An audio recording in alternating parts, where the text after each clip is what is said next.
அன்பு உறவுகளுக்கு இனிய காலை வணக்கம். நாளொரு நற்சிந்தனை. இன்றைக்கு நாம் சிந்திக்க இருக்கிற பொருள், நீ ஒரு பாதையில் செல்வதற்கு எளிதாக இருக்கிறது என்றால் அது உன்னுடைய பாதை அல்ல, அது மற்றவர்களின் வழி என்பதுதான் பிடல் காஸ்ட்ரோவின் பொன்மொழி. இன்றைக்கு நம்முடைய வாழ்வியலோடு பொருந்தி வரக்கூடிய இதனை பற்றி சிந்திக்க வேண்டும். நாம் வாழ்க்கையை நகர்த்துவதற்காக நாள்தோறும் பயணப்பட்டு கொண்டே இருக்கிறோம்.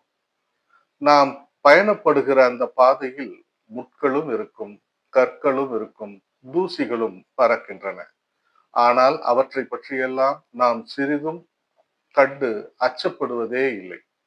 காரணம், கடக்க வேண்டும் என்கின்ற இலக்கு இருப்பதனால் அதற்கு உரிய தடுப்பு நடைமுறைகளை பயன்படுத்தி கொண்டு சான்றாக கால்களுக்கு காலணிகளை அணிந்து கொண்டு செல்வது போல நாம் பயணித்துக் கொண்டே இருக்கிறோம்.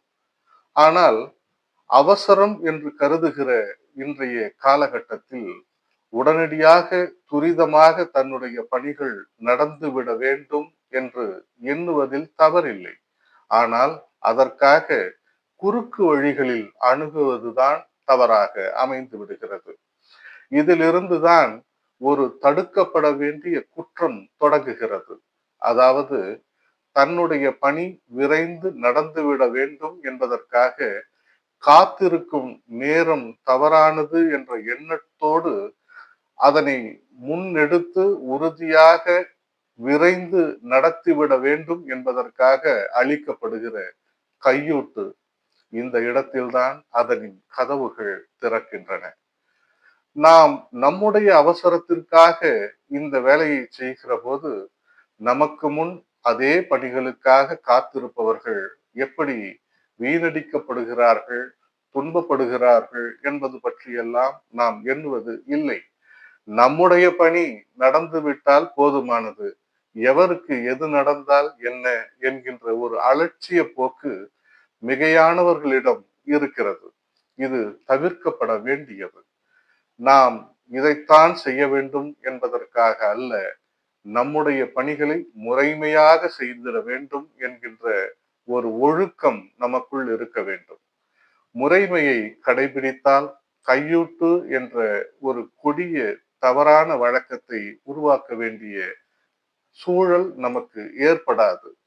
சட்டம் சொல்கிறது, கையூட்டு கொடுப்பதும் தவறு, பெறுவதும் தவறு என்கிறது. ஆனால் கொடுப்பவர்களை பற்றி நாம் எப்பொழுதுமே பெரிதாக எடுத்துக் கொள்வதில்லை. பெறுபவர்களை மட்டுமே பிடித்து தண்டித்துக் கொண்டிருக்கிறோம். ஆக பெறுபவர்களை காட்டிலும் கொடுப்பவர்கள் மிகப்பெரிய குற்றவாளிகள் என்று கருதக்கூடிய நிலை வந்தால்தான் இதற்கென ஒரு மாற்று சிந்தனை உருவாகும். அதோடு மட்டுமல்லாமல், என்னுடைய பணியை விரைந்து முடித்துவிட வேண்டும் என்று சட்டத்திற்கு புறம்பாக, முறைமைக்கு எதிராக, இயற்கை நீதிக்கு மாறாக நாம் நடந்து கொண்டிருக்கிற அந்த பாதை என்பது தவறானது. செம்மறி கூட்டம் போல எல்லோரும் போகிறார்களே என்பதற்காக நாமும் அதே பாதையில் செல்ல வேண்டும் என்கின்ற அவசியம் இல்லை. இதைத்தான் அழகாக பிடல் காஸ்ட்ரோ அவர்கள் சொல்லியிருக்கிறார்கள். நீ செல்லுகிற பாதை எளிமையானதாக இருக்கிறது என்று சொன்னால் அது உன்னுடைய பாதை அல்ல, அது மற்றவர்களின் வழி என்று தெளிவுபடுத்தி இருக்கிறார்கள். ஆக இந்த சிந்தனையை நாம் உள்ளத்தில் கொள்ள வேண்டும். இதுதான் முக்கியமான கருத்தும் கூட. மற்றவர்களுக்கு இடையூறு விளைவிக்காத வாழ்க்கையை நாம் வாழ்ந்தோம் என்று சொன்னால் அதுவே மிகச்சிறந்த நல் வாழ்க்கையாக அமையும். இதனை நாம் இன்றைய நற்சிந்தனையாக கொள்வோம். மீண்டும் நாளை காலை சந்திப்போம். இன்றைய நாள் இனிதாக அமைய இனிய வாழ்த்துகள். நன்றி, வணக்கம்.